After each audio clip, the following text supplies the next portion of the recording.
Baik, Assalamualaikum warahmatullahi wabarakatuh. Waalaikumsalam warahmatullahi wabarakatuh. Bertemu lagi teman podcast FEB, Fakultas Ekonomi dan Bisnis Universitas Muhammadiyah Cirebon. Hari ini saya kedatangan tamu lagi. Hari ini alhamdulillah telah bergabung di podcast FEB UMC Bapak Dr. Maharto Esos MSI selaku Kepala Bidang Usaha Mikro dari Dinas Koperasi dan UMKM Kabupaten Cirebon. Betul Bapak? Assalamualaikum warahmatullahi wabarakatuh. Waalaikumsalam warahmatullahi wabarakatuh. Telah hadir di samping saya juga yang selalu menemani saya di podcast FEB saat ini ada Pak Dekan Fakultas Ekonomi dan Bisnis Universitas Muhammadiyah Cirebon, Bapak Dr. Asep Gunawan MSI. Gimana Pak? Sehat Pak? Alhamdulillah. Baik, terima kasih Bapak Pak Maharto telah hadir di tengah-tengah podcast kami Bapak untuk berkolaborasi bersama sedikit ngobrol-ngobrol santai Pak. Ngobrol-ngobrol santai terkait dengan optimalisasi pelayanan untuk UMKM Pak gitu ya. Jadi karena memang alhamdulillah saat ini sudah ada beberapa program dari UMC khususnya Fakultas Ekonomi dan Bisnis yang bekerja sama ya Pak dengan Dinkop UMKM misalkan dalam acara edukasi, pendampingan dan lain sebagainya Pak ya. Nah tapi sebelumnya Pak izin boleh diceritakan dulu Pak mungkin di Bapak sebagai Kepala Bidang Usaha Mikro di Dinkop UMKM ini program-program apa sih Pak yang sebetulnya paling cocok bagi mahasiswa dan juga UMKM ini Pak? Seperti itu. Ya, makasih ya. Assalamualaikum warahmatullahi wabarakatuh. Waalaikumsalam warahmatullahi wabarakatuh. Dekan dan sebenarnya untuk di program-program pemberdayaan dan pengembangan UKM di Kabupaten Cirebon yang pertama ya yaitu tentang permasalahan ya di Kabupaten Cirebon ini, yaitu pertama tentang digitalisasi ya, kemudian yang kedua tentang ada permodalan walaupun tidak terlalu berpengaruh kepada pelaku usaha, yaitu yang permodalan, kemudian juga tentang kemasan, kemudian pemasaran, kemudian ya ini yang sekarang ini yang perlu didorong oleh pelaku usaha ini yang pertama tentang digitalisasi ya Pak. Digitalisasi itu karena betul. Sudah waktunya transformasi dan juga kami di workshop juga tepat tuh judulnya transformasi. Di kami juga ada transformi Pak, namanya transformasi usaha mikro. Jadi dari transformi itu dari yang belum berdigitalisasi kemudian ke digitalisasi. Makna dari digitalisasi ini di kami di pelaku usaha mikro dan Dinas Koperasi UKM Cirebon yaitu dimaknai dengan perpindahan atau transformasi dari yang belum berusaha semaksimal menjadi maksimal dengan digitalisasi. Digitalisasi baik itu pembayaran melalui digital, QRIS, pembayaran QRIS ya Pak ya sekarang sudah ada. Dengan perizinan yang melalui OSS-nya itu tetap saja melalui digitalisasi. Dengan pemasaran, itu melalui digitalisasi. Ada beberapa pasal itu kelemahan di pelaku usaha khususnya di Kabupaten Cirebon yaitu digitalisasi itu sangat, makanya kami mendorong untuk baik tahun 2023, 24 dan 25 yang akan datang itu untuk dilakukan digitalisasi usaha mikro dengan upaya itu kami lakukan pelatihan tentang digitalisasi itu di Cirebon dan kami beberapa angkatan di beberapa kecamatan dan yang untuk tahun ini di 16 kecamatan. 16 kecamatan sudah ini apa ya sudah dilakukan sosialisasi berarti pelatihan ya. Baik Bapak, jadi kalau saya tidak salah Bapak izin ini juga sudah kedua kalinya dari FEB UMC mengundang untuk pendampingan UMKM ya Pak. Kalau dulu ada di kampus 2 Pak kebetulan. Nah sekarang ini di kampus 1 alhamdulillah sudah berjalan juga untuk peningkatan UMKM juga ternyata semakin bagus nggak sih Pak kalau di Cirebon Pak? Untuk peningkatan ya dari segi kuantitas betul. juga itu mengalami peningkatan ya. Setelahnya ada pandemi itu peningkatannya itu sangat signifikan sekali dari jumlah kami itu 31.054 dan sekarang hasil dari pendataan kemarin 2022 itu sejumlah 217 sekali. Luar biasa ya Pesat Pak ya Pak ya. Nah itu luar biasa. Peningkatan kualitasnya juga ya, di samping di kuantitas juga kualitasnya itu yang pertama juga dimaknai dengan sudah banyaknya yang sudah ber-NIB itu. Kami juga terima kasih sekali itu kepada para adik mahasiswa yang di dalam wilayahnya atau melalui PKL-nya itu bisa melakukan digitalisasi, yaitu pertama tentang NIB. NIB Pak ya, pembuatan NIB ya Pak. Dan juga memfasilitasi tech center tuh ya. Iya. Itu, Iya. juga kenapa? Karena pelaku usaha itu di samping gagap teknologi gaptek ya umumnya para perempuan kepada emak-emak yaitu Iya betul. untuk diedukasi oleh teman-teman kita mahasiswa ini yang di samping untuk pemasaran secara online, kemudian untuk perpajakan, Oke. kemudian untuk perizinan dan sebagainya itu kita sangat sekali dan terima kasih kepada teman-teman mahasiswa untuk bisa membantu dalam rangka untuk mendigitalisasikan usaha mikro. Ya betul. Oh, jadi tantangan terbesar adalah itu ya Pak ya, Digitalisasi untuk ya, digitalisasi ya. Baik Bapak, jadi salah satu program yang bisa dibantu juga ternyata tadi didukung oleh beberapa aspek ya Pak ya. Tadi pertama, bukan hanya dari segi kemasan saja ternyata Pak ya, dari segi keuangan juga harus dibantu gitu ya Pak ya, dari segi pemasaran juga tadi dibantu dan lain sebagainya. Nah pesan Pak, pesan bagi dari Dinas Koperasi UMKM Pak, bagi mahasiswa mungkin atau juga pelaku UMKM, apa sih Pak saat ini pesan yang ingin disampaikan?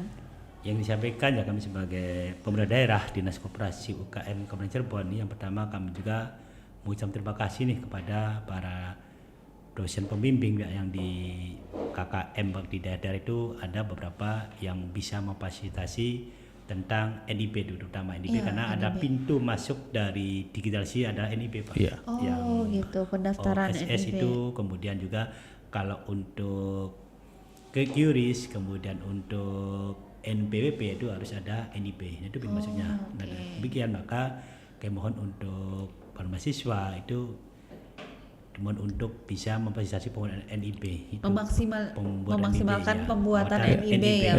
NIB itu sekarang sudah digitalisasi atau enggak Pak? Atau harus masih datang ke sana? Digitalisasi. Jadi setiap orang itu, setiap pelaku usaha itu bisa untuk membuat NIB. Setiap pelaku usaha Pak bisa. Berarti dari HP bisa langsung bisa dari seperti HP itu ya. langsung di print itu. Oh, di print. Oke. Tetapi yang namanya pelaku usaha itu kan kemampuan dan SDM-nya berbeda. Masih berbeda Itu. sehingga Ya, butuh pembimbingan tadi ya di Pak ya. atas 50% sampai 70% itu perlu fasilitasi Pak. Itu makanya kami butuh teman-teman mahasiswa yang notabene di lapangan itu sebagai kata masyarakat orang-orang yang terdidik dan pasti bisa untuk membuat NIB pasti Pak. Makanya kami juga kerjasama dengan Bu Syari itu tentang di inkubator Pak. Oh betul bisnis. Pak, betul. Sudah ada Ya, kolaborasi inkubator dengan bisnis. itu Alhamdulillah. sudah dengan Bu Syari sudah beberapa tahun yang lalu sudah kami kolaborasi inkubator. Kemudian juga kami di Dinas Koperasi UKM ini kami juga berkolaborasi atau berbicara dengan yang dari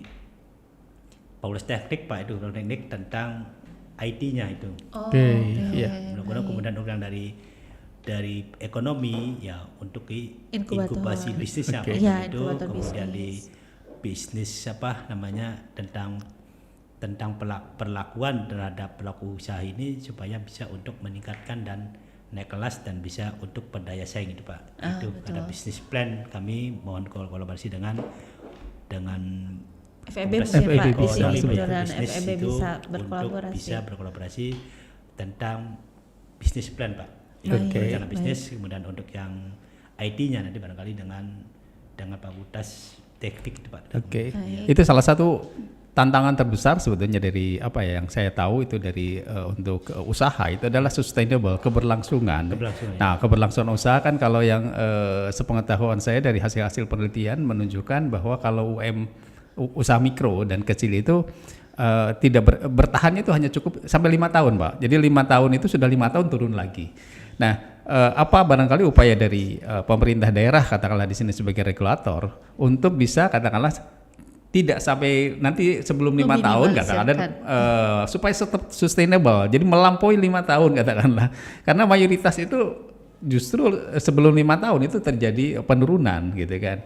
Jadi bukan hanya naik katakanlah naik oke lah tinggi gitu kan, tetapi barangkali kenaikan itu tetap dipertahankan sampai misalkan melampaui 5 tahun gitu Pak. Barangkali gimana tuh Pak langkah-langkah yang dilakukan oleh pemerintah daerah? Langkah yang telah dilakukan itu memang ada beberapa yang namanya itu pelaku usaha musiman Pak ya. Iya, Nah, iya. musiman Ya, itu musiman, betul. yang pertama bahwa dalam rangka untuk keberlanjutan kontinuitas itu kami melakukan beberapa pelatihan Pak. Pelatihan yang pertama itu pelatihan tentang konsultasi bisnis. Nah ini kami juga di Kabupaten Cirebon itu mempunyai klinik Pak, klinik UMKM, yaitu sama dengan inkubasi, tetapi di situ kami namanya itu tempat konsultasi bisnis. Ada di kami punya gedung Pak sudah di Jalan Cipto, di situ itu punya Kabupaten Cirebon. Itu untuk beberapa pelaku usaha mikro untuk bisa konsultasi di BDS, Business Development Service di situ. Dan juga untuk keberlanjutan pelaku usaha mikro ini yang pertama tentang tadi saya sampaikan tentang yang NIB. Pak, NIB itu merupakan fondasi awal untuk melakukan usaha. Manakala ada NIB sudah mantap nih mau usaha, berarti nanti tidak akan berhenti Pak usahanya. Kenapa? Karena mereka sudah merasa sudah terdaftar Pak. Iya. NIB, jadi kan nanti keberlanjutannya. Kemudian juga dengan ada bimbingan dari akademisi maupun dari praktisi itu tentang business plan, kemudian tentang pemasaran, dan tadi juga disampaikan dari BI, mungkin dari PLN juga itu membantu fasilitasi pemasaran Pak. Nah, itu keberlanjutan dari pelaku usaha mikro itu tentang pemasaran Pak.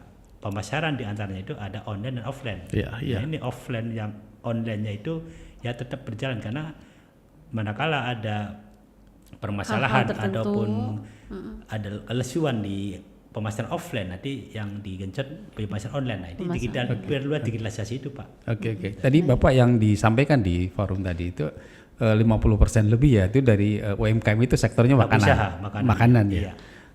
Ini ada tantangan terbesar barangkali beberapa bulan yang akan datang, pemerintah sudah mewajibkan bahwa UMKM makanan itu harus sudah sertifikasi halal itu kan. Nah, ini gimana Pak untuk menyikapi ini? Itu kan akan memberikan tantangan cukup besar bagi UMKM gitu kan. Mungkin saja sebagian tidak siap dengan kewajiban seperti itu, dan juga menyebabkan akan turunnya jumlah juga seperti itu ya Pak. Iya. Ya, itu gimana Pak? Nah, untuk halal Pak, ini yang waktu kemarin kan berakhir pada Oktober Pak, Oktober 2024. Iya, nah, tahun ini kan. Ada regulasi perpanjangan waktu. Oh, ada perpanjangan waktu ya. Ada perpanjangan waktu ya Pak. 2025. Oh, 2025 masih bisa bernapas ya. Oleh itu kami juga berkolaborasi dengan Kementerian Agama Pak, Kemenag, kemudian dari IAIN Syekh Nurjati. Nah, itu ada halal halal center-nya center Pak ya. Ya, betul. barangkali di OMC juga sudah ada halal Insya Insya Allah Allah ke depan Pak, Pak sedang kita usahakan. Nah, tentang kalau halal center ya sama dengan tech center. Halal center itu mudah-mudahan bisa untuk memberikan daya saing kepada pelaku usaha mikro supaya tetap eksis itu Pak. Iya, betul. Baik. Wah, alhamdulillah nih Pak, beberapa langkah-langkah yang telah dilakukan sinergi di antara Dinas Koperasi UMKM dari kabupaten juga bersinergi terus dengan nanti dari mahasiswa kami di FEB UMC, baik di FEB maupun di fakultas lain ya Pak ya. Jadi ya insya Allah terus berjalan kerjasamanya. Bapak terima kasih banyak, kita bincang-bincang hari ini. Semoga juga bagi teman-teman mahasiswa semakin giat ya Pak ya, membantu dan mendampingi UMKM agar tadi Pak tujuannya naik kelas ya Pak ya. Oke, baik, terima kasih banyak Pak Marto atas waktunya Bapak. Terima kasih semuanya. Iya, baik, terima kasih. Ketemu lagi nanti di episode selanjutnya di podcast FEB. Wassalamualaikum warahmatullahi wabarakatuh. Waalaikumsalam warahmatullahi wabarakatuh. Pak izin Pak.